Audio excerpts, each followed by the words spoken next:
Hi అండి, అందరికీ నమస్కారం. Welcome back to my channel. ఈ వీడియోలో ఏపీ ప్రభుత్వ ఉద్యోగ పెన్షనర్లకు 12వ పీఆర్సీ మరియు ఐఆర్ గురించిన తాజా సమాచారాన్ని తెలుసుకుందాము. వీడియోని ఎక్కడ కానీ స్కిప్ చేయకుండా చివరి దాకా చూడండి ఫ్రెండ్స్. అప్పుడే పూర్తి ఇన్ఫర్మేషన్ అర్థమవుతుంది. అలాగే వీడియోకి ఒక లైక్ కొట్టండి ఫ్రెండ్స్. వీడియోలోకి అయితే వెళ్ళిపోదాము.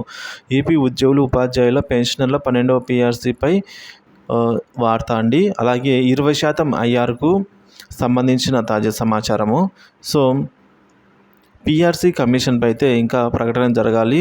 Doctor Manmohan Singh retired IAS అధ్యక్షతన 12వ పీఆర్సీ కమిషన్ను ఏర్పాటు చేస్తూ ప్రభుత్వం ఉత్తర్వులు జారీ చేసింది.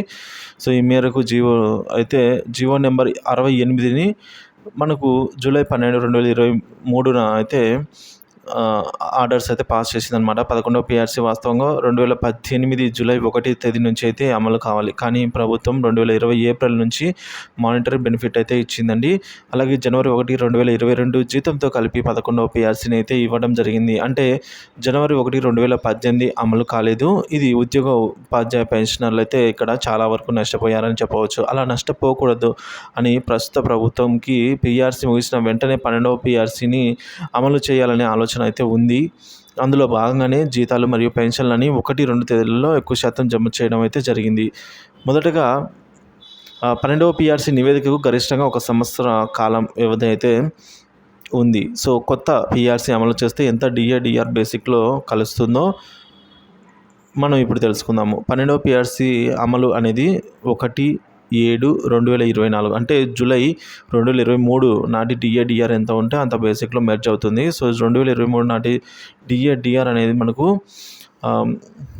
ఇక చూసుకున్నట్లయితే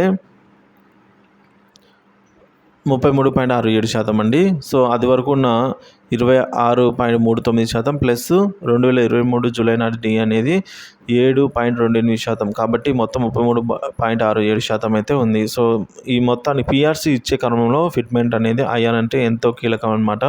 సో 11వ పీఆర్సీ అప్పుడు 23% ఫిట్మెంట్ అయితే ఇచ్చారు. ప్రస్తుత ఆర్థిక పరిస్థితిని బట్టి గరిష్టంగా మనకు కనిష్టంగా 20, గరిష్టంగా 25 అనుకుంటే కనిష్టంగా 20% ఇచ్చినా కూడా మనకి ఇప్పుడు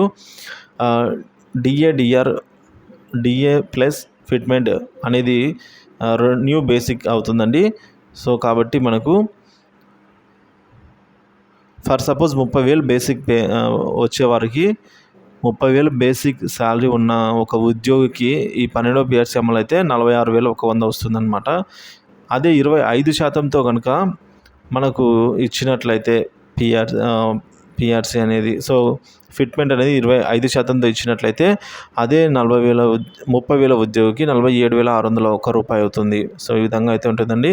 సో ఇక్కడ ఏపీ సచివాలయ ఎంప్లాయీస్కి మరియు వార్డు సచివాలయ ఉద్యోగులకి కూడా పీఆర్సీ అనేది వర్తిస్తుందండి. చాలామంది మాకు వర్తిస్తుందని కూడా అడుగుతున్నారు.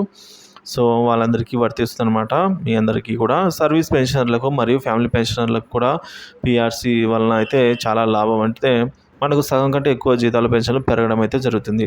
సో ఇది ఫ్రెండ్స్, ప్రకటన అయితే జరగాల్సి ఉంది. సో పీఆర్సీ కమిషన్ వెంటనే త్వరితగతిన ప్రభుత్వం నిర్ణయించాలని అయితే ఆదేశాలు త్వరితగతిన వెలువడాలని అయితే ఆశిద్దాము. సో వీడియో నచ్చినట్లయితే లైక్ చేయండి, షేర్ చేయండి. Thank you for watching this video.